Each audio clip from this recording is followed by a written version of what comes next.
Welcome to the Chronicles of Rome. Episode 12, The Second Samnite War, Rome Humbled.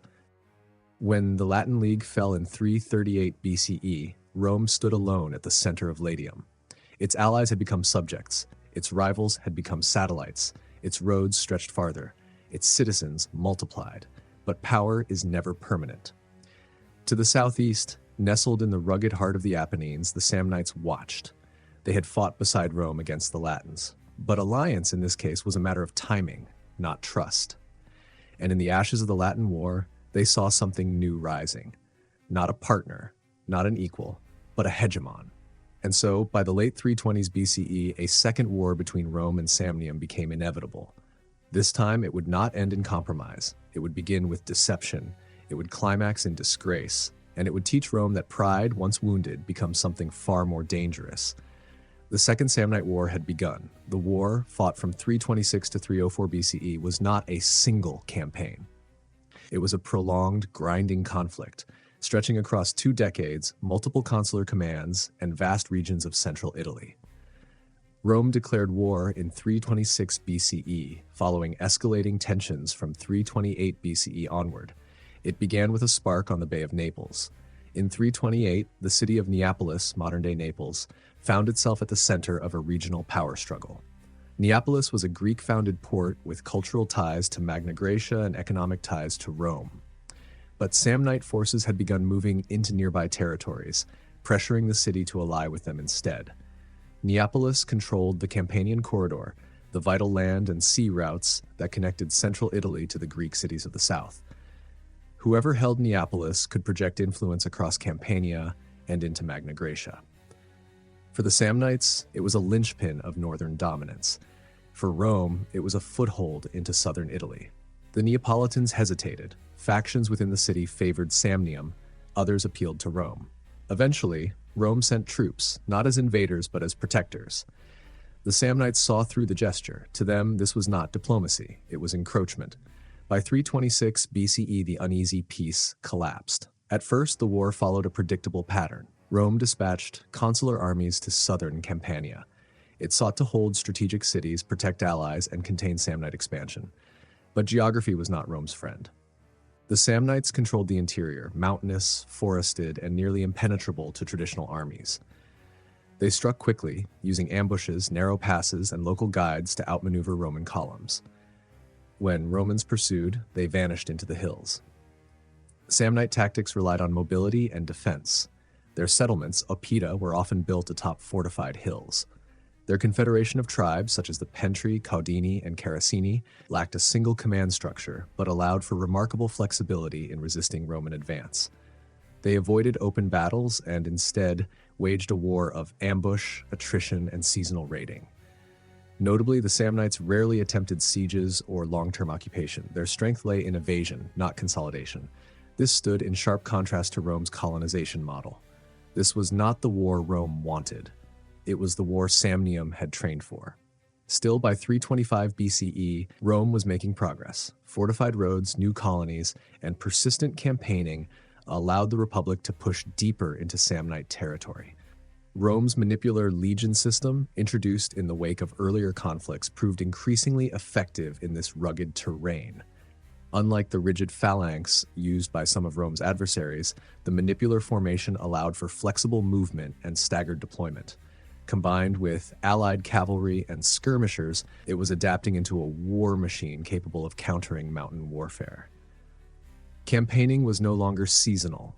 Permanent roads and supply lines allowed winter camps and food storage, supporting year-round operations.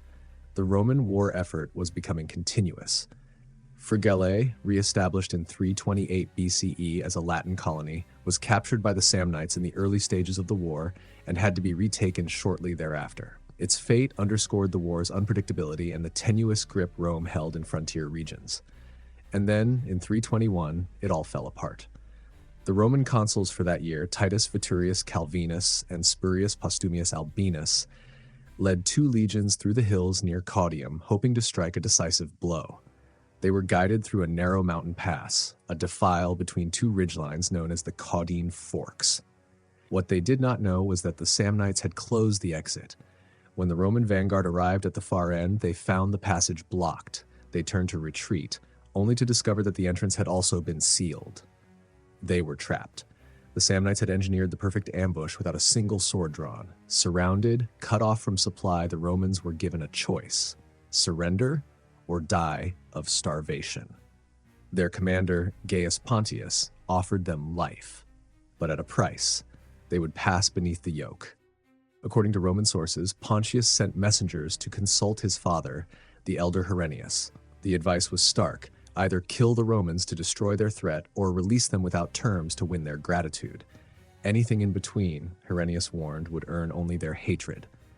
Pontius chose a middle path. In Roman military tradition, the yoke, formed from 3 spears, was a symbol of surrender. To pass beneath it was to confess total defeat. It was not just a loss of battle. It was a loss of honor. Roman soldiers, stripped of arms and dressed only in their tunics, were forced to walk beneath the spears, watched by mocking Samnite warriors. The consuls were first.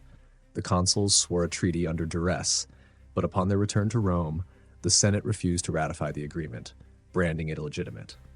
Spurius Postumius, racked with shame, offered himself to the Samnites as a prisoner, hoping to absolve the Republic of its dishonor. The Samnites refused. It was one of the most humiliating episodes in Roman history, but it did not end in despair. Rome reacted with something more dangerous than grief: resolve. The Samnites, for all their strength, were not a monolithic power. They were a confederation: Pentri, Caudini, Caracini, and others, each with its own leaders and priorities. Unity was fragile. Rome would learn to exploit that. In 315 BCE, Rome suffered another defeat at the Battle of Lautulae. Samnite forces threatened the roads to Latium, and wavering allies questioned whether Rome could protect them. Satricum, a Latin town, revolted, revealing how deeply the conflict shook Rome's coalition. But Rome did not collapse. It restructured.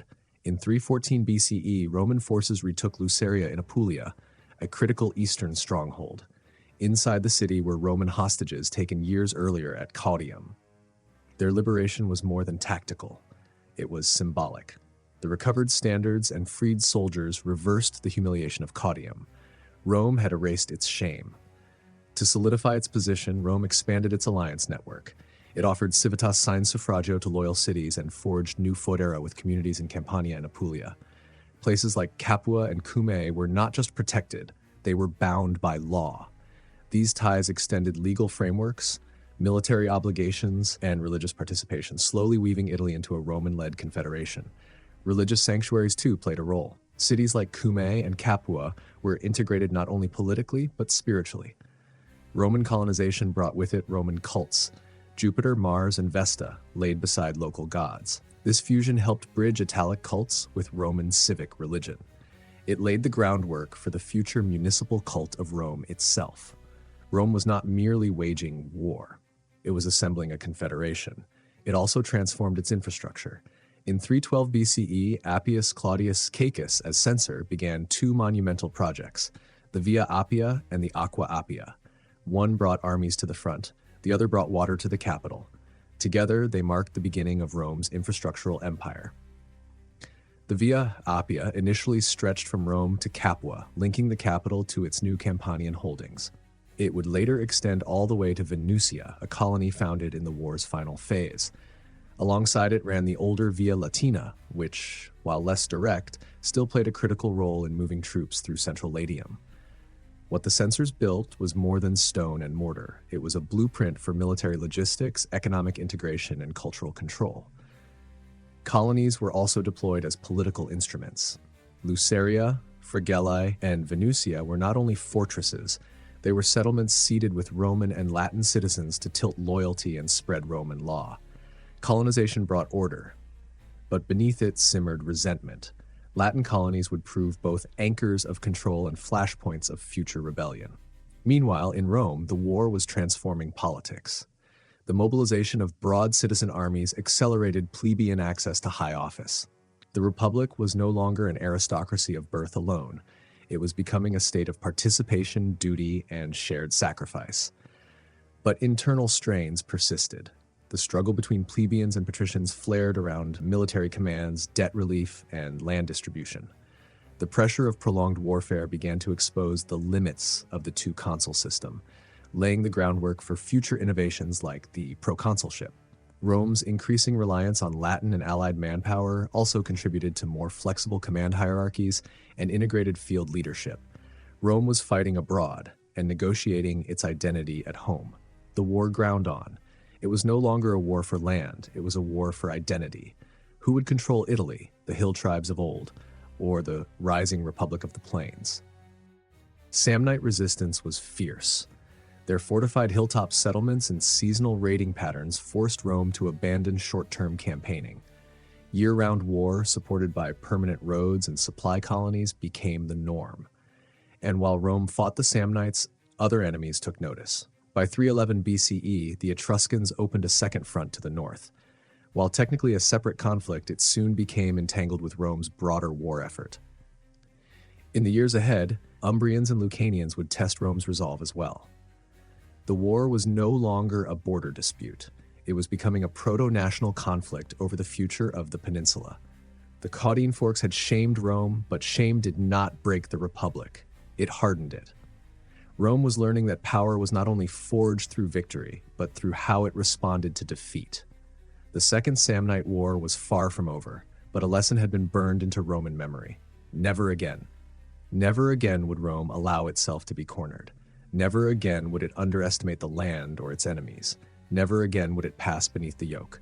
But remember this: before Rome dominated seas, provinces, and kingdoms, before its name echoed in distant deserts and on alpine wind, there was a time when it was trapped, humbled, forced to kneel. A time when the might of the Republic was not in its walls or its swords, but in its refusal to fall apart. When shame became strategy, when humiliation became the spark for endurance, when defeat was not the end, but the beginning. What Rome was forging in this war through infrastructure, law, loyalty, and religion was more than survival. It was the formula for empire. This has been the Chronicles of Rome. Join us next time as the Second Samnite War enters its decisive phase. The Mountain War becomes a national crusade, and Rome begins to reshape Italy, not just by sword, but by stone, road, and colony, because now the Republic had something new, a long memory, and an even longer reach.